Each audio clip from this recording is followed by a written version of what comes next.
Todo mundo sabe que dezembro é o mês do Natal, né? Então, não tem como fugir, não tem como tentar trabalhar qualquer outro tema no mês do Natal. Nós vamos, naturalmente, voltar ao Natal. Mas voltar como? Como falaremos de forma diferente das mesmas coisas?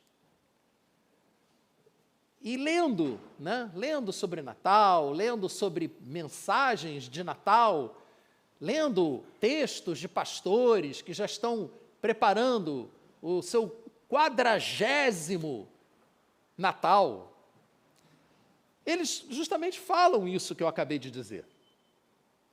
Vocês sabiam que é um dos momentos de maior ansiedade para os pastores? É a preparação das mensagens para o Natal e para a Semana Santa?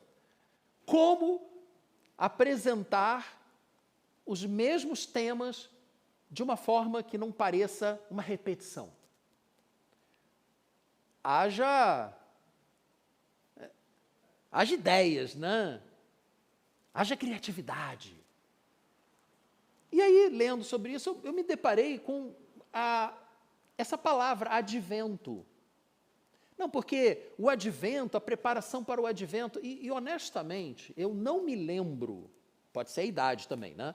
Mas eu não me lembro de ver tantas vezes o termo advento de Jesus sendo utilizado nos textos, nas mensagens, e, inclusive, eu tenho recebido séries de meditações baseadas na liturgia do advento de Jesus, que é uma liturgia comum na Igreja Católica, mas que entre nós, evangélicos, protestantes, não é tão comum assim, pelo menos não a liturgia em si. E então eu pensei, está aí, já que eu nunca utilizei essa abordagem, é a que nós utilizaremos. E o que é o advento? Vocês sabem que eu não consigo fazer nada sem explicar primeiro, né? Eu não entendo nada, eu não consigo guardar nada se não entender. Para entender, é necessário que alguém me explique. Então, eu me projeto em você e penso, você só vai entender o que eu estou falando se eu explicar. Você lembra daquela história do Filipe com o eunuco? Se você não se lembra, está lá em Atos. Né? O eunuco, um servidor da rainha da Etiópia, estava voltando para casa, lendo o texto de Isaías, e Filipe foi levado por Deus. Deus mandou que Filipe fosse a um determinado lugar, que era no caminho, viu o eunuco passando e o Espírito Santo falou para ele, vai lá, chega junto. E o Filipe foi lá, perguntou para ele, está entendendo o que está... Entendes o que leis? Né? Nas versões antigas da Bíblia, né? E o eunuco falou uma coisa que todos nós naturalmente falamos. Como é que eu vou entender se ninguém me explicar? Nós precisamos ser explicados sobre aquilo que a Bíblia nos apresenta. E o que é o advento, portanto? A palavra advento é uma palavra latina, e que ela significa vinda ou chegada. Então, o advento de Jesus é a vinda de Jesus. Mas a liturgia do advento ela não se limita à primeira vinda de Jesus. Essa que é representada pela manjedoura, né? Porque isso vai ser visto, né, ao longo do mês. Jesus, ao nascer, foi colocado, o bercinho de Jesus foi uma manjedoura, foi um coxo onde os animais comiam. Né? Não era bonitinho como aquele ali da imagem, não. Provavelmente não. Jesus veio, mas Jesus voltará. Então, o advento de Jesus, a liturgia, não é somente sobre a vinda de Jesus, Deus que se fez homem e nasceu como um bebê lá em Belém de Judá. Não. Vai além. Fala da volta de Jesus. E mais interessante ainda, a liturgia do advento trabalha a nossa vida no período entre as duas vindas de Jesus. O interessante é que na liturgia católica, a primeira semana é para falar da volta de Jesus. Eles começam pelo fim e não pelo começo. É interessante, para justamente despertar a nossa atenção para o fato de que o que nós estamos vivendo aqui e agora não é o mais importante. O mais importante é o que virá. Então, as meditações do Advento começam justamente olhando para a promessa da segunda vinda. E justamente hoje, nós falaremos das promessas da primeira vinda. Eu não vou seguir a liturgia, né, deles, perguntando para dizer, aí, como é que eu coloco isso? Eu me senti inspirado a chamar sua atenção primeiro para o fato de que a vinda de Jesus, a primeira vinda de Jesus, foi profetizada. E se cumpriu, veremos nas próximas semanas. Com base nessa segurança de que promessas foram feitas e foram cumpridas, então concluiremos com as promessas da segunda vinda. Assim como as primeiras promessas se cumpriram em Cristo, no menino Jesus, as segundas promessas, ou as promessas da segunda vinda, se cumprirão no momento que Deus quiser. Aí você vai dizer quando é que vai ser? Não, porque a Bíblia não diz. Se a Bíblia não diz quando vai ser, como é que eu posso dizer quando é que vai ser? Né? Todo mundo que chegou dizendo que sabia quando é que Jesus ia voltar, começou uma seita e virou heresia. Então, eu não vou entrar nessa. Vocês podem ficar tranquilos. Mas nós também teremos essa segunda visão. E vejam, mais uma vez, o objetivo dessas reflexões é chamar nossa atenção para a peregrinação que nós, como cristãos, vivemos entre as duas vindas de Jesus. Essa caminhada que antecede a nossa vida eterna com o Senhor. É isso que o Senhor tem preparado para nós. Aí eu lhe pergunto, né, para você colocar agora a sua atenção nesse momento que nós estamos. Como você se sente sabendo que está vivendo um período especial na história da humanidade entre a primeira vinda de Jesus, Deus que se fez homem, e a segunda vinda de Jesus, o Cristo ressurreto que voltará para governar? Como é que você se sente na percepção de que somos peregrinos numa terra que não nos pertence, a caminho da vida eterna? Pense nisso um pouco. Porque pensar nisso nos chama a uma meditação sobre o sentido da nossa vida. Você vive para quê? Para comer e dormir? E se divertir entre as duas coisas? Ou se divertir comendo? É para isso que você existe? Você está aqui nessa terra para isso? Qual o propósito de Deus na sua vida? E as meditações do Advento podem nos ajudar a entendermos o que Deus quer para nós. Por que Ele nos criou? Então, vamos recordar que há uma preparação para tudo o que Deus faz. Deus tem o seu tempo. Olha, vocês já pararam para pensar nisso? Que Deus é poderoso o suficiente para criar tudo de uma vez só, mas Ele escolheu criar tudo numa forma sequencial, uma parte de cada vez, uma parte a cada dia. Por que Deus seguiu um roteiro na criação? Porque Deus tem um propósito, Deus tem um plano. E nossas vidas também precisam seguir um certo ritmo. E essas nossas meditações aqui vão tentar nos levar nesse sentido, com a ajuda de Deus, para que nós possamos escolher viver de maneira mais profunda, buscando atitudes mais espirituais. Por exemplo, o que significa uma vida entre as vindas de Jesus? Uma vida na expectativa da segunda vinda, na expectativa da vida eterna. Não é uma vida que se perde no consumo, uma vida que se perde no corre-corre das listas de Natal, porque dezembro é um mês difícil, né? Festa e amigo oculto e não sei o que, e aqueles amigos ocultos que você vai lá e escolhe o presente, tiram o presente de você. Gente, coisa horrível. Tem gente que gosta, acha divertido ficar tomando o brinquedo do outro. Eu nunca gostei desse negócio de tomarem meu brinquedo, não. Só participei uma vez, não gostei e não participo mais. Não participo mais. Gente, a vida não é isso. A vida não pode ser isso. A vida é muito mais do que você ter alguma coisa na tua mão e alguém tirar da tua mão.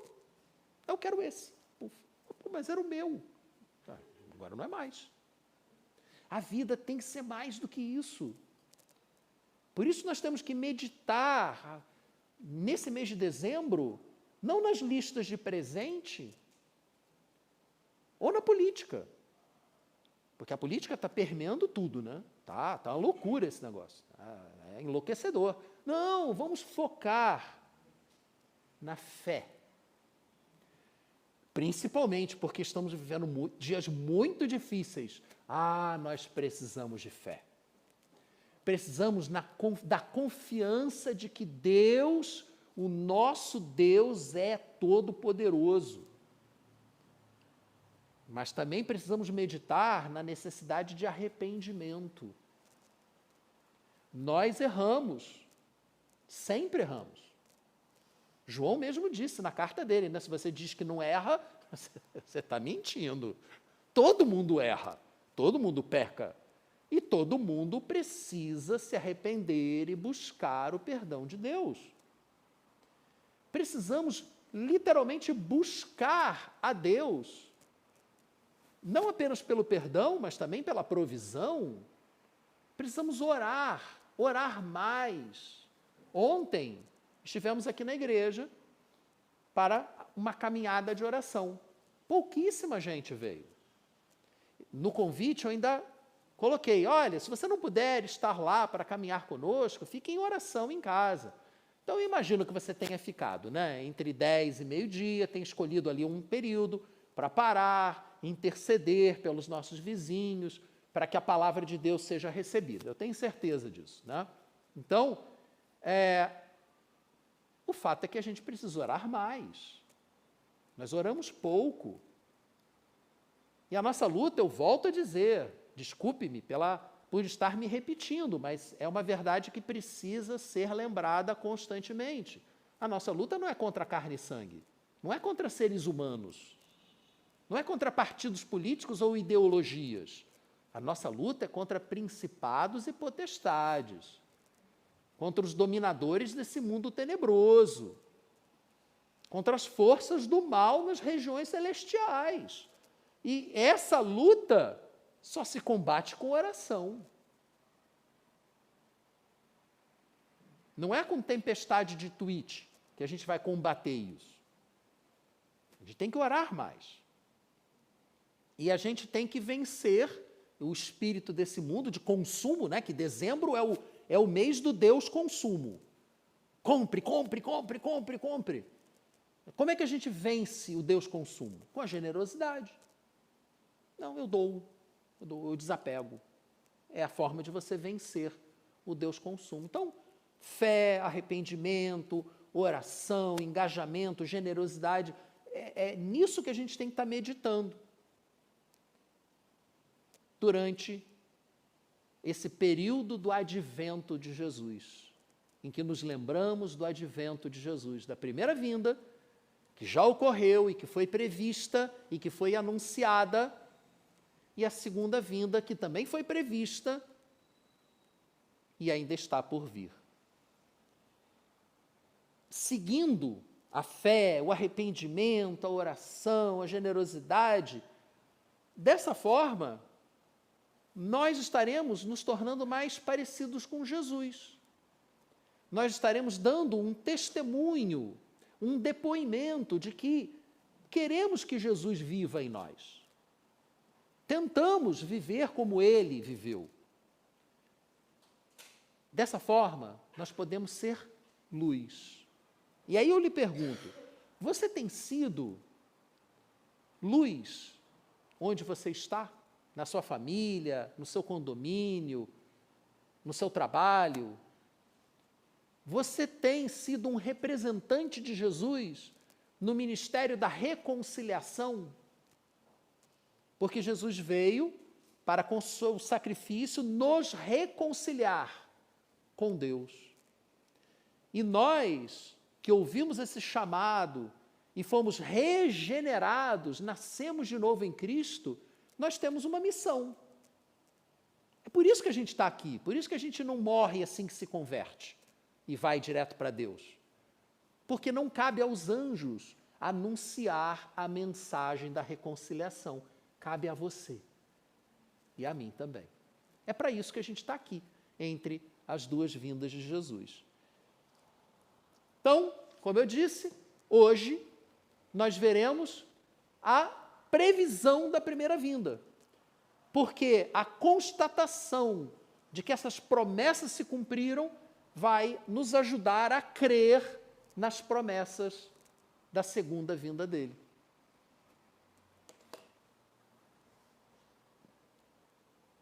Deus veio até nós. Tem até que fazer pausa dramática para falar um negócio desse. Você consegue parar para pensar nisso? Banalizou. As coisas banalizam. Eu tenho falado sobre isso. Tem sido muito comum. Você só sente falta da água encanada quando falta água. Senão você acorda, vai lá, abre a torneira, cai água na torneira, você não está nem aí. Até que falte água.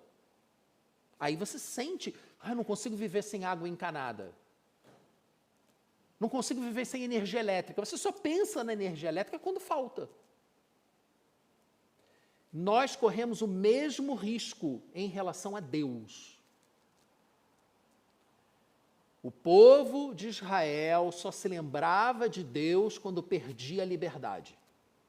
Aí se lembravam de Deus, aí clamavam ao Senhor. Basta ler Juízes, o livro de Juízes.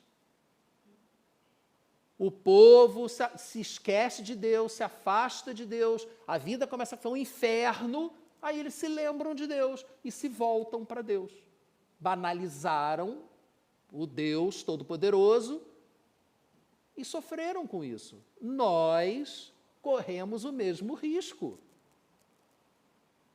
Não podemos banalizar o fato de que Deus se fez carne. Gente, não tem milagre maior do que esse.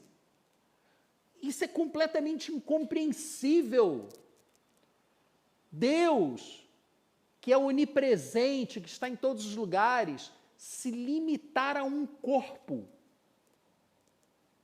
Deus, que é todo-poderoso, se restringir à capacidade de um bebê. Já pararam para pensar nisso? Como é possível um negócio desse? Isso é um milagre absurdo, absurdo. Não tem igual.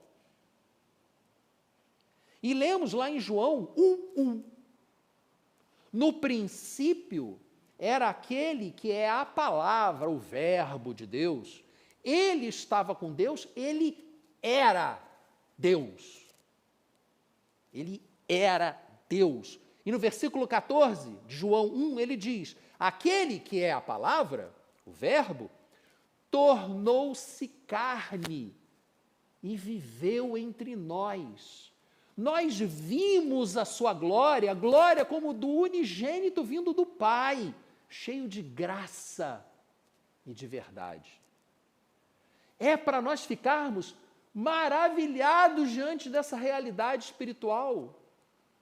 João chega e diz: nós vimos a glória do unigênito do Pai. O Verbo, a palavra de Deus se tornou carne, ser humano. Não tem como entendermos o como. Não tem como entendermos o como. Mas nós podemos entender o porquê. Por que Deus quis enviar seu Filho, Deus, para ser um ser humano? Por quê? Para que ele fez isso? É por isso que a gente precisa do Antigo Testamento. Porque os evangelhos, acabei de ler 2 versículos do Evangelho de João. Os evangelhos falam sobre Jesus, sobre a vinda de Jesus. Sim, eles falam, eles nos explicam. Porém, as explicações dos evangelhos e das cartas não fazem sentido pleno fora do contexto do Antigo Testamento. Porque a vinda de Jesus foi prometida para resolver o problema da queda do homem. Então não faz sentido o advento de Jesus, a vinda de Jesus, fora do contexto apresentado pelo Antigo Testamento, da criação, da queda, e então a necessidade de regeneração. É uma história. Se você tira um pedaço da história, ela até pode fazer algum sentido. Não é à toa que muita gente olha para Jesus e diz: ah, ele era um grande mestre, um grande filósofo. Não, ele era Deus. Não era um grande mestre. Não era um grande filósofo. Um grande filósofo que diz que é Deus é louco ou é mal intencionado. Não é um grande mestre. Ele disse que era Deus. E João diz que ele era Deus e que se fez carne. Por que Deus fez isso? Por quê? Então, as promessas, não vou ler todas as profecias sobre a vinda de Jesus, é óbvio que não, são dezenas de profecias que foram cumpridas, mas apenas algumas aqui para chamar a nossa atenção, né? Por que que Jesus veio em primeiro lugar? Vamos lá, primeiro anúncio da vinda de Jesus, está lá logo em Gênesis. Está em Gênesis. Mal tinha começado as coisas e tudo já deu errado. A queda já aconteceu logo depois da criação. Gênesis 3,15. Porém, inimizade entre você e a mulher, entre a sua descendência e o descendente dela. Este, ou seja, o descendente da mulher, lhe ferirá a cabeça, e você lhe ferirá o calcanhar. Qual das duas feridas é mais séria, não é mesmo? Por que que Deus falou isso para a serpente? Por causa do papel da serpente em seduzir a mulher a se afastar de Deus, a buscar ser igual a Deus. Porque essa foi a sedução da serpente. Se você comer do fruto da árvore do conhecimento do bem e do mal, seus olhos se abrirão e vocês serão iguais a Deus. Que foi exatamente o que a serpente fez, enquanto era um anjo. Se achou igual a Deus e por isso foi expulso da presença de Deus. E nós, seres humanos, somos seduzidos constantemente a nos acharmos o nosso próprio Deus, donos da nossa vida, senhores da nossa própria vontade. Essa é a sedução da serpente. E a promessa de Deus foi que ele enviaria o descendente da mulher, para que o descendente da mulher esmagasse a cabeça da serpente. Faz sentido, se nós não lermos o Antigo Testamento, a vinda de Jesus perde uma parte significativa da sua razão de ser, se não entendermos a criação e a queda. E esse descendente, nós cremos que veio da descendência de Davi. Há vários salmos de Davi, Davi se referindo ao descendente dele, falando como Deus, o Pai, colocaria o mundo inteiro aos pés do descendente de Davi. Davi, profeticamente, nos seus salmos, em vários dos seus salmos, ele previu a vinda de Jesus. Mas não foi somente Davi. Isaías, por exemplo, Isaías, no capítulo 7, versículo 14, diz: por isso o Senhor mesmo lhes dará um sinal. A vida de vocês está difícil? Vocês estão precisando de ajuda de Deus? Então, olha só, o sinal que Deus vai lhes dar, da chegada da ajuda dele, será o seguinte: a virgem ficará grávida e dará à luz um filho e o chamará Emanuel, que significa Deus conosco. Em Cristo, Deus está conosco. É uma promessa do Antigo Testamento.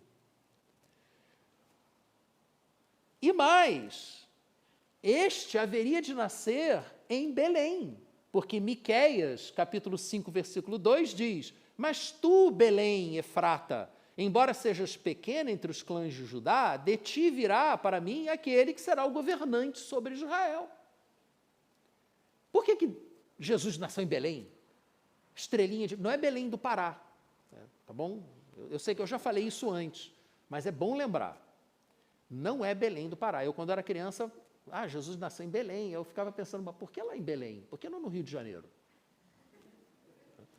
Aí alguém misericordiosamente diz: não é Belém do Pará não, meu filho. É Belém lá na Palestina. Tá. Ok. Belém. Por que Belém? Porque era a cidade de Davi. Porque a promessa é que ele seria um descendente de Davi. Por isso que os evangelhos apresentam genealogias de Jesus. E o mais interessante é que tanto Maria quanto José eram descendentes de Davi. Cada um deles numa linha hereditária diferente. Mas os dois eram descendentes de Davi. Dois evangelhos diferentes apresentam duas genealogias diferentes de Davi, por conta de Jesus, por conta disso. Tá? Pai e mãe. Entretanto, também foi profetizado que a vinda de Jesus traria perseguição, traria dor, traria morte. E nós lemos lá em Mateus capítulo 2, justamente um anjo do Senhor aparecendo a José num sonho e dizendo para ele pegar o menino e a mãe dele e fugir para o Egito, porque o rei Herodes iria tentar matá-lo. Além disso, eles, fugindo para o Egito, cumpririam uma outra promessa, uma outra profecia bíblica que está em Oséias, capítulo 11, versículo 1, do Egito chamei o meu filho. Assim cumpriu-se as Escrituras. Existem várias, como eu disse, são várias profecias sobre a hora, o lugar, o porquê, o como, os reis magos, os presentes, várias profecias só sobre o nascimento de Jesus. Muitas mais sobre a forma como ele morreria, né? Mas estamos falando da vinda e não da ida. Né? Várias profecias. Mas permanece a questão: por quê? E hoje, dia de ceia, é fundamental pensarmos nesse porquê. E para isso, eu volto para o Evangelho de João. É uma das passagens mais conhecidas da Bíblia. João 3, 16. Por que Jesus tinha que nascer? Por que Deus enviou o seu próprio Filho? Porque ele veio. Qual o porquê da primeira vinda de Jesus? Por quê?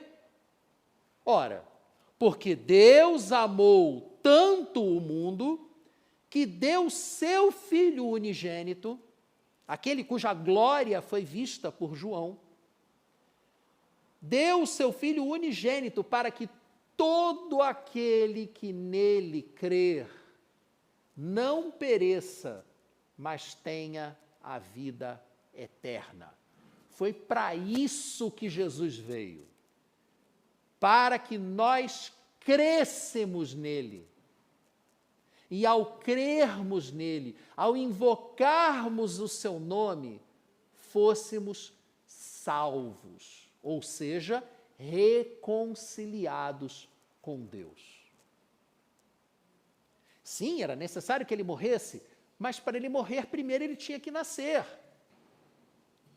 E nós precisamos crer nele. Só que Jesus, isso, João 3,16, está naquela passagem que Jesus está conversando com Nicodemos. E aí, Jesus disse para Nicodemos, olha, você tem que nascer de novo, Nicodemos. Você tem que nascer de novo. Porque Nicodemos perguntou, como é que eu posso ser salvo? Como é que eu posso viver eternamente?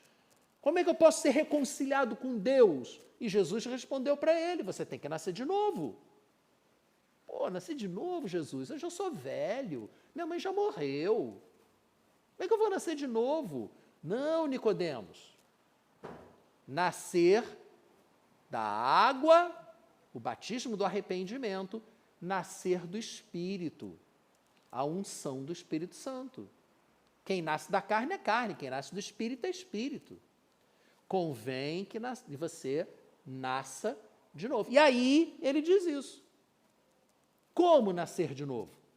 Crendo naquele que foi enviado, Jesus. Porque Deus amou o mundo de tal maneira que mandou o seu Filho unigênito, para que todo aquele que nele crer, não pereça, mas tenha vida eterna. Só que Jesus continua falando, né? Pois Deus enviou o seu Filho ao mundo não para condenar o mundo. Glória a Deus, Jesus não veio para nos condenar.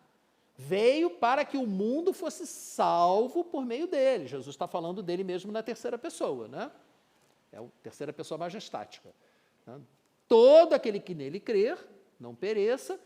Jesus dizendo, olha, eu não vim para condenar, não. Eu vim para salvar. Salvar todos os que crerem nele.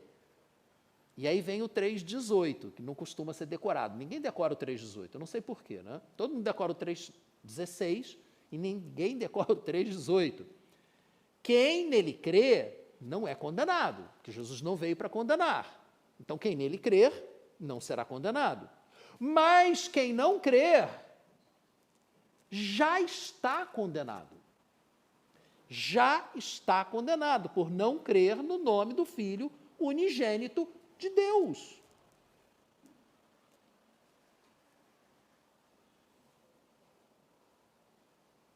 Como, diante dessa mensagem do próprio Jesus, podemos acreditar na mentira satânica de que todos se salvarão, independente de crerem ou não? Como? Pensem nisso.